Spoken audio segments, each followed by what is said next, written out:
விஜய்கிட்ட பேசி முடிச்சுட்டு காவேரி வந்து ரொம்ப சந்தோஷமாக வந்துட்டுருக்காங்க. அப்போ கரெக்டாக பசுபதி பார்க்குறாங்க. பசுபதி வந்து காவேரி கிட்ட ரொம்ப மோசமாக பேசுகிறாரு. இந்த மாதிரி விஜய் கூட உன்னால் வாழவே முடியாது கடைசி வரைக்கும் அப்படின்னு மாலாம் பேசுகிறாரு. அதை கேட்ட காவேரி ரொம்ப டென்ஷன் ஆகிறாங்க. விஜய் சீக்கிரமாகவே வந்து வெளில அனுப்பிச்சிடுவார். அதுக்கான வேலையெல்லாம் விஜய் பார்த்துட்ருக்காரு. சீக்கிரமாகவே வெளியில் அங்கேருந்து கிளம்பிடுவா. அதுக்கப்புறம் நானும் விஜய் சந்தோஷமாக வாழ்வோம் அப்படின்னு சொல்லிட்டு காவேரி வந்து சொல்கிறாங்க. அதை கேட்டு பசுபதி வந்து டென்ஷன் ஆகிறாரு.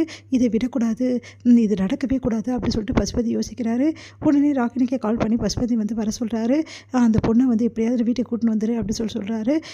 எதுக்குப்பா அப்படின்னோடனே நான் நேரில் வா நான் பேசிக்கிறேன் அப்படின்னோடனே சரின்னு சொல்லிட்டு வெண்ணிலா வந்து கூட்டிகிட்டு போகிறாங்க ராகினி பசுபதி கிட்ட.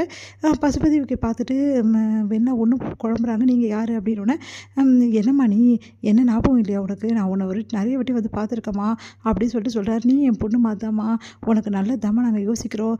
நீ என்ன நினச்சிட்ருக்க, விஜய்க்கு கல்யாணம் ஆகிடுச்சு அதனால் விஜய் விட்டு ஒதுங்கலான்னு நினச்சிட்ருக்கியா அப்படின்னோடனே அப்படிலாம் ஒன்றும் இல்லை, ஆனால் விஜய்க்கு கல்யாணம் ஆகிடுச்சு அதான் எனக்கு ஒன்றுமே புரியல அப்படின்னு சொல்லிட்டு சொல்கிறாங்க.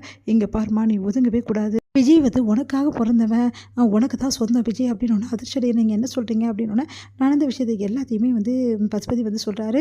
அவள் காசுக்காக தான் வந்து விஜயை கல்யாணம் பண்ணிக்கினா. அவங்க தங்கச்சி அதோ ஆப்ரேஷனா அதை வந்து பார்க்கறதுக்காக தான் கல்யாணமே பண்ணிகிட்ருக்கா. அப்போ காசுக்காக ஒருத்தி கல்யாணம் பண்ணிக்கிறான்னா அவள் எப்படி விஜயை சந்தோஷமாக வச்சுக்க முடியும்?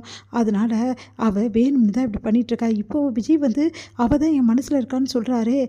அதெல்லாம் சும்மாம்மா, உன்னை சமாதானப்படுத்துறதுக்காக சொல்கிறாரு. ஏன்னா காவேரி அந்தளவு மோசமானவ. அவள் என்ன வச்சு மிரட்டுறானே தெரியல விஜயை. விஜய் வந்து காவேரி பின்னாடியே போகிறானே அப்படின்னா என்ன அர்த்தம்? ஏதோ மிரட்டி வச்சுருக்கா, அதனால தான் விஜய் இப்படி பண்ணுறாரு. மற்றபடிலாம் விஜய்க்கு உன் மேலே தான் அன்பு. உன் மேலே வந்து காதல் இல்லைன்னா உன்னை கூட்டின்னு வந்து மறுபடியும் வந்து பொண்டாட்டி வேணான்னு சொல்லி கூட எல்லாரும் தடுத்து கூட உன்னை வீட்டில் வச்சுருப்பாரா, உனக்கு ட்ரீட்மெண்ட் கொடுத்துருப்பாரா பார்த்துக்கோ. அந்தளவு உன் மேலே காதல் இருக்குது. ஆனால் விஜயால் வெளிப்படுத்த முடியாது. ஏன்னா பிரச்சனையில் மாட்டிகிட்டு இருக்காரு விஜய். ஏன்னா காவேரி அவ்வளோ மோசமானவ. காவேரியோட குடும்பம்லாம் வந்து விஜய் என்ன சொல்லி மிரட்டுறாங்கன்னே தெரில. அதனால தான் விஜய் இப்படிலாம் பண்ணுறாரு. அதனால் விஜய் நீ அந்த குடும்பத்துக்கு வந்து காப்பாற்றணும்னா நீ விஜய் கூட இருந்தால் தான் வேலைக்காக எக்காரணம் கூட விஜய் விட்டு தராதம்மா அப்படின்றாரு. அதை கேட்டுட்டு சரிங்க, நான் கண்டிப்பாக விஜய் விட்டு போக மாட்டேன், யார் என்ன சொன்னாலும் நான் கேட்க மாட்டேன், ரொம்ப நன்றிங்க அப்படி சொல்லிட்டு வராங்க. எப்படியோ இந்த பொண்ணு கரெக்டாக இருந்தால்னா பிரச்சனையே இல்லை, காவேரி இங்கே வரவே மாட்டா அப்படி சொல்லிட்டு அப்பா பிள்ளையும் யோசிக்கிறாங்க. இங்கே வந்து என் அப்பா சொன்னது கேட்டில்ல, பார்த்தல என் அப்பா இருக்காரு, எதுக்காக இருந்தாலும் என் அப்பா உன்னை பத்திரமா பார்த்துப்பாரு, எந்த பிரச்சனை உனக்கு வந்து வந்து எப்படியாவது விஜய் கூட சேர்த்து வைப்பார், நீ கவலைப்படாத வெண்ணிலா அப்படின்னு சொல்லிட்டு ராகினி வந்து அவங்களுக்கு அட்வைஸ் பண்ணிகிட்ருக்காங்க. இங்கே வந்து என்ன பண்ணுறாங்க, விஜய் வந்து அவங்க மாமா கூட்டிகிட்டு வீட்டுக்கு வராரு. மாமா பார்த்தோன்னு வந்து என்ன பண்ணுறாங்க, அப்படியே வந்து கட்டி பிடிச்சி அழறாங்க வெண்ணிலா. அதுக்கப்புறம் வெண்ணிலா காரது சொல்கிறாரு. சரிம்மா நம்ம வீட்டுக்கு போகலாம் வாமான்னு கூப்பிட்றாரு. இல்லை நான் வரமாட்டேன்னு சொல்லிட்டு வெண்ணிலா சொல்கிறாங்க.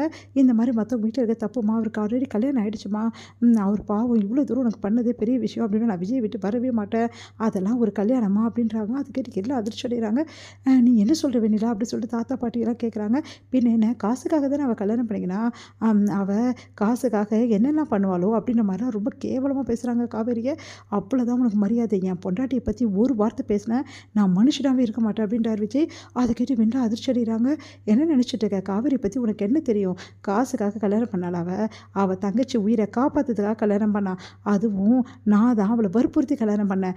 அது மட்டும் கிடையாது, கல்யாணம் பண்ணது இப்போ வரைக்கும் இந்த வீட்டுக்கு ஒரு மருமகளாக எனக்கு ஒரு நல்ல வந்து தோழியாகவும் அதே டைமில் எனக்கு நல்ல பொண்டாட்டியாகவும் அவள் இருந்திருக்கா. அந்த அளவு இந்த வீட்டை அப்படி பார்த்துருக்கா, என்ன அப்படி பார்த்துருக்கா, என் மேலே உயிரே வச்சுருக்கா என் பொண்டாட்டி.